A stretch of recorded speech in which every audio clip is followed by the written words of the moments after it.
میریم که داشته باشیم آنباکسینگ لپ لپ یا از این تخم مرغ شانسیه هری پاتری. اینجا المانای هری پاتری خیلی زیاده. اون روز ما توی فروشگاه 2 مدل تخم مرغ شانسی هری پاتری دیدیم.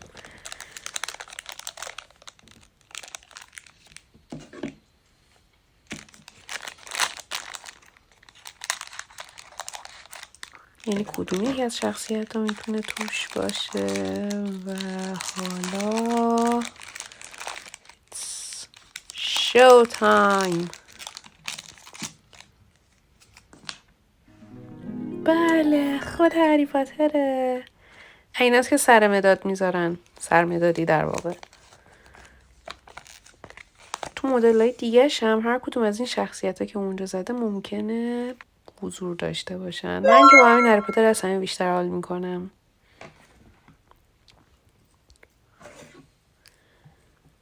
بریم ببینیم از بعدی چی نصیبمون میشه. نفس ها در سینه حبس.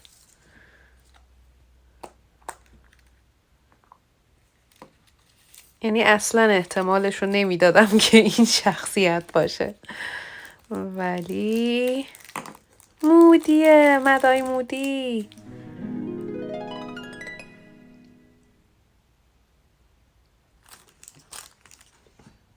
خب بریم بذاریمش توی کالکشن هری پاتریمون.